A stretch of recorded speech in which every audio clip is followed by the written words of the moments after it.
Vampires are hurt by the sun because they're an abomination and the sun is part of God's holy light. Yeah, people always forget the whole, like, vampires don't have a soul thing, you know? They're always like, oh man, it'd be cool to be a vampire. They have no souls. It's like being undead. If you're a vampire, you're like a zombie. You're just a high-functioning zombie. Like, you no longer have the same, like, emotional tapestry. They're not people. But what does a soul even do? I mean, if you're taking for granted the idea that vampires, a magical creature, exist, then you have to assume a soul is kind of like a meaningful thing. Souls aren't real, it's fine. Well, vampires aren't real. We need werewolves to get a renaissance of media. Well, werewolves do have souls. Werewolves aren't abominations in God's eyes, right? Werewolves are just like monstrosities. Isn't that the D&D distinction? A monstrosity is a magically created creature, and an aberration is something alien. Or something like that, I think. Having no souls just means they don't get to be a chance to be with God. I just think that people, in their desire to be like monster people, really underplay what the, like, emotional ramifications of vampirism, you know? Because people watch things like, I don't know, what's that funny TV show with the, like, goofy vampires? The Something from the Shadows? So, What We Do in the Shadows, thank you. People are like, oh yeah, vampires are like us, except they're, like, weird and, like, hot or whatever, which, sure, maybe. But, like, do you not remember from the plot of Baldur's Gate 3? When you become, like, a vampire, not just a vampire, but a vampire, you lose your soul. Like, you don't... your personality is overwritten by a, like, monstrous template that aesthetically and superficially adopts your characteristics, but you're not you. You die. You're dead. You go away. The body that you were is now a puppet that it absorbs some of your personality. No, dude, that's mind flayers. No, that's different. They just use you as like a vessel to build themselves. I sort of assume the lack of a soul means you don't get afterlife benefits, but IMO, I think your desires still exist. No, your desires are different. You can't love anymore. It's different. It's a whole different thing. Astarion doesn't have a soul. Not if he ascends.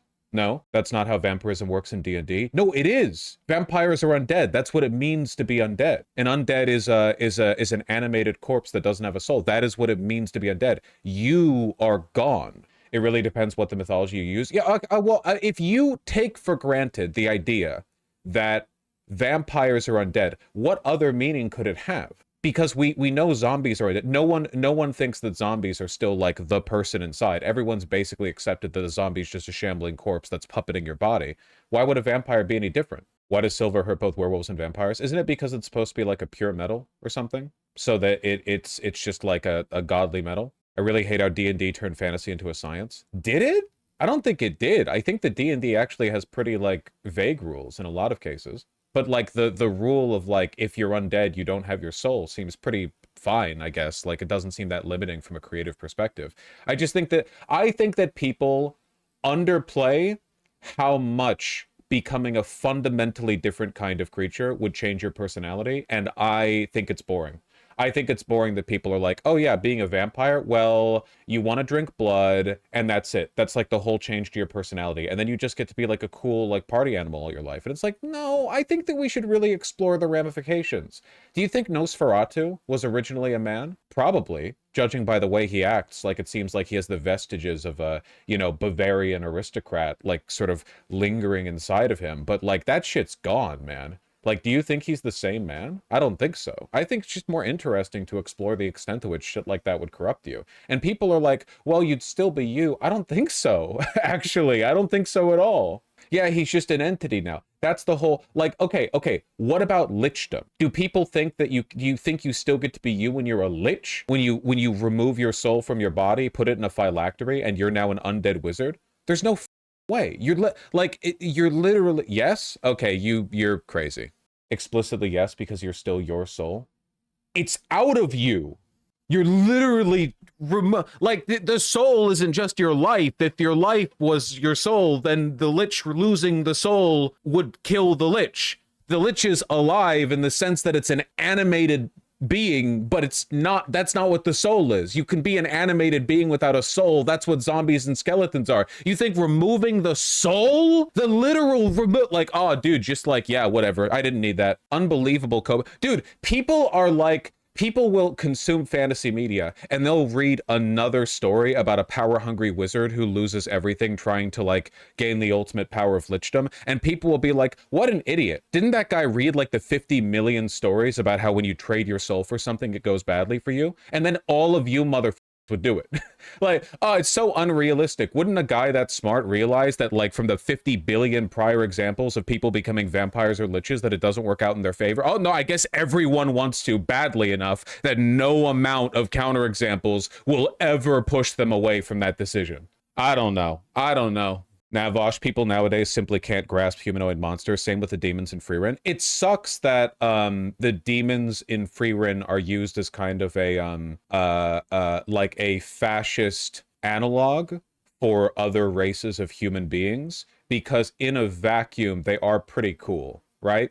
The idea of, like, demons being creatures that replicate human behavior but have no understanding of it themselves, like literally none, like they don't comprehend it at all, they just reflexively mimic it, you know? It's actually, like, cool conceptually. It's just that it's basically like NPC race, evil NPC race, which is what fascists call everyone who looks different from them. So, you know, a lich's soul's literally fading away every passing moment just from not being the body. No, don't tell these guys. All these guys think that being a lich is like, well, just free power. Being a vampire, being a lich, oh dude, that's just like free power. The elites don't want you to know this. You can take your soul and you can put it in a phylactery and you just get stronger. They don't want you to know this. You just get stronger. You don't, like, it's just like there's no trade-off, actually. Being a demon would suck. No, dude. Having your soul owned by Dariel or whatever in one of the 9 hells would actually be fine, because you're just, like, stronger. Like, trading your soul to a demon for great power, that's just like you're just stronger now. Like, there's nothing about your, like, personality that changes or whatever. Like, you're just like stronger and you get, like, red skin and horns and stuff. Yeah, it's a Pokemon evolution, exactly. I'd love to be a Nurgle demon. Yeah, average VGG chatter in the Warhammer universe. Dude, it's literally free power. It's already my job to fight people. And this guy is saying he'll make me better at fighting, and all I have to do is fight more, which I'm doing anyway. Like, it's free real estate. It's literally free real estate. Every Chaos Space Marine chapter afterwards. Stupid. When they wanted my soul, it turns out there was more to it. I should have read the fine print. To be fair with the liches, don't you already kind of have to be a shitty person? Yeah. Vosh, the Frieren demons are fascist propaganda is a bullshit take. But I didn't say that, though. So I don't know why you're saying that. I now believe people selling their souls is way more realistic. Yeah, no kidding. You literally said it was a fascist analog. No, I said it was used by fascists as an analog. Genuinely, like, work on your listening skills. If I sold my souls, my feet would start hurting. That's facts, brother. Or sister. Or non-binary person. I didn't check your pronouns. The Frieren demons are really undercooked as a concept. The show doesn't really do much to them. Even after spending whole chapters exploring them, turns out they're just stupid evil. Isn't that, like, fine? I think it's okay for them to just be, like, monsters that act like people, but only superficially. I think that's fine. Like, I think that's kind of neat. Like, just to reaffirm the idea, like, there's not any nuance to them. They're demons, you know? Not very explored as a concept, I guess. I don't really know what you could explore with them, I suppose. Yeah, they're predators designed to kill people, basically. Like, they're just, like, we're their natural prey. I guess, I don't know. It seems like a cool... Frieren demons are like dungeon meshy demons, but less powerful. No relationship between the two. I want to tear into you so badly, but I can't do it without spoiling dungeon meshy, so I'm not going to do it. Do you remember drama about extra credits saying orcs are black or something? Well, I remember that extra credits said that when we make fantasy races, we often borrow archetypes from the real world to inform how we view other groups of people, which is an objective fact. It doesn't mean orcs are black people. It means that, like, you can literally read descriptions from Tolkien about the orcs in his universe where he called them Mongoloids, or, like, Mongolian featured or something like that. You know, like, with Asiatic features. Like, it's not like it's not like subtle or anything. It's obvious. Dude, play WoW. Why are the pandas Chinese? You know? Why are the trolls Jamaican? Why are the humans all Western European, like British people, basically? Why are the Draenei Romani? And orcs tend to be, like, shamanistic, so there's usually an association of being more primitive, which, yeah, sometimes people, like, transcribe racial archetypes onto that. There's nothing, like, even remotely arguable about it. It's just a fact. It's mostly just whether or not people want to take it in bad faith. Iliokoi, they literally don't have a soul. They're undead. It's not like, okay, whatever. Bosh, if anything, the demons themselves are fascist. Skyfer TSD, it's a little bit weird to, like, misinterpret my argument and then continue arguing with me over... Like, it's okay to be a fan of Freerun, I just don't understand why. Like, there are fan forums, presumably. Yeah, Taran are Native American. Yeah. Are ghosts undead? Yes. There's undead in D&D that are the soul that inhabits a dead body. I guess that's true, but you can't really say that... Do D&D vampires have souls? Vampires don't have souls, but liches do. Well, wait, this is just from a forum post. Okay, some people say yes, some people say no. All right, my position on this is that what I say is canon, and if you disagree with me, I don't really care. Aren't ghosts nothing but souls? There's more to it than that, right? Shouldn't they be on the Astral Sea? I don't know. Tolkien literally describes some of the human warriors in Lord of the Rings as ancient Islamic/Ottoman warriors. Didn't he, like, explicitly describe the humans that fought alongside the orcs as being, like, brown? Like, at the when they rode in on the mammoths at the battle at Minas Tirith, the humans that were riding with the orcs were not as pale as the humans of Minas Tirith, right? There's definitely a little... They're called Easterlings. There's no racial coding to that, by the way. Was Tolkien racist? I mean, he was, like, I don't know, pretty old, and it was a while ago. Probably in some ways, but overall, I think he was pretty cool. Swarthy man, yeah. Yeah, racism's bad, folks. It's my hot take. Wizards of the Coast have explicitly said that vampires have souls. Sages claimed vampires retain their souls after turning, in the wiki page. Okay, I guess. Yeah, I think the sages might be wrong. Woke sages? Yeah, honestly. It's a metaphor for alcoholism with blood standing in for red wine. No! Vampirism is an allegory for the decay of the European aristocracy, and anyone who says anything else or invents a universe where that's not the case is wrong, and I don't care. Boring ass. With all due respect to the excellent Vampire the Masquerade's Bloodlines game, like, what if vampires were like regular people in the sense that they're like grungy early 2000s Los Angeles? Oh, great. So, like, what if they were boring, basically? What if they all went to, like, clubs? What if vampires were like people, but, like, they hissed sometimes when they were threatened? F you. F you. There's a reason why Nosferatu is so beloved. That's a fucking vampire right there. None of your bitch-ass modern millennial Vampire Diaries ass Twilight, gay. No, no, no, no, no. That's a vampire. Okay? Nosferatu was really good. Wow, really? So-called monster, terrible to actual monsters. I don't know. It just feels like we're kind of flattening every monster down to what if they look different and were stronger, but were also, like, kind of animalistic. I don't know. It just kind of makes every monster the same, I guess. We'll get a mummy trend one of these days, and it'll be like, are mummies like animate, like curse-laden relics of an ancient civilization, corpses bound to, you know, mummification techniques that protect the areas where they were entombed? No, actually, mummies are like cool, hot, like regular guys. And there will be like mummy high school, and they'll all be like high school students, but they're secretly mummies or something. Like underneath their high school clothes, they have the bandage wraps. Like, oh yeah, you know, here's my canopic jar. I keep it in my backpack. Wait, let me take a selfie. I don't know. You mean Monster High? I wouldn't know. I haven't seen it. But also, f you. Mummies are basically just normal undead but with sand. No! Undead are raised by magic. Mummies are entombed, powerful remnants of an ancient civilization that are curse-laden as a consequence of either the circumstances of their birth, burial, or, like, wards placed on them to protect the place where they were entombed from invaders. Curses are magic, though? But that's not the same. That's not the same at all. You can't just raise a mummy. You can raise a skeleton or a zombie. You can't raise a mummy. Mummies already exist. That's totally the same. No, it's not. Also, mummies have their, if you're going by the Egyptian mummies, which we all do, let's be real here, okay? You've got your organs trapped in canopic jars. Brother, you're gonna tell me mummies don't classify as standard undead? You people are beyond help. Are you kidding me? The average zombie is like a dipshit you could bludgeon with a rock, okay? Also, by the way, one of the worst things to ever happen to zombies, a zombie virus. Make that shit sci-fi? F you. Zombies are animated via magic. It's not a disease. Being bit by a mummy will not turn you into a mummy. It's magic. There are some types of undead that can transfer their undead nature, but that's not because it's a virus. That's because you're being marked for undeath after you die. It's different.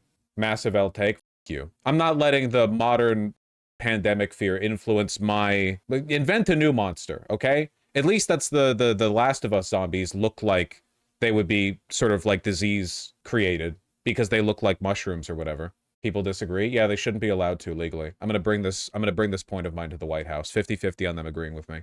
Anyway, zombies are raised by magic. A zombie is a low-level creature. It is in every instance, okay? They're just a shambling corpse being animated by magic, okay? A mummy is usually pretty strong. They're not just like a random guy. They've been there for 4,000 years, okay? There's a whole bunch of shit tied up in them, a whole bunch of like magic, like long-term that's not semantics at all. They're very different. You might as well say skeletons and mummies and zombies and ghosts and poltergeists are all basically the same. You have no idea what you're talking about. You'd be a terrible DM. Modern zombie viruses already existed in the 50s. At Grok, when did modernity begin? When did modern period of art begin? At Grok, hello? Grok? Plus mummies still have their soul. Yes, that's another big distinction. Mummies still have their soul, and they can be just as intelligent and conscious as regular people, whereas people pretty much agree zombies can't, because they're just puppeted corpses. Their soul was entombed with them. The weakest mummy lord would destroy the strongest zombie. Absolutely, 100%. I thought undead can have souls, but they were like entombed with it. It's like a specific. Okay, you caught me in a contradiction. You want 7 or 30 days? Say something nice about me. What's up with paladins though? I mean, it depends on the lore, right? In D&D, paladins are just like committed to an oath, like a divine oath, right? Were paladins even a real thing? Did we like completely make that up in fantasy? Was there ever any such thing as a real paladin? I know there were like protectors of the Grail and like warriors who served the church, but were they called paladins? Like, was that their title? Like they would say like hello paladin? Yeah, I know about the Knights Templar, right? But the Knights Templar were just knights, right? Paladins were Charlemagne's Praetorians? Really? They first appear in the 12th century Chausson de Guest cycle of the Matter of France, where they play a similar role to the Knights of the Round Table in Arthurian romance. The chivalric paladins represent Christianity against a Saracen invasion of Europe. Okay, that makes sense, but is that just fantasy? Were they... The paladins, also called the 12 Peers, are 12 legendary knights, the foremost members of Charlemagne's court. Okay, so they originated... Okay, that's kind of cool. It's Saracen, not Saracen? Okay, Saracen. It's myth-making of historical events. Okay, no, I was just curious. I didn't really know, like, to what... So there wasn't really, like, a rank or office called Paladin. This is just, like, historically, in, like, a historical mythology sense, what the term was used for to describe those legendary knights. Heavily mythologized. Yeah, okay, that's interesting. I think that's cool. Basically, palace knights. Huh, no, I think that's neat. Nice backstory. I still consider paladins boring. Well, they're usually done in a boring way. In like, media, I guess. But, I don't know. They don't have to be. It's just, people tend to default to that, I think. This is how you activate all the Fate anime fans, lol. Is that the one where the blonde lady says Excalibur and then a laser beam comes out? That shit looks like ass, man. Yes?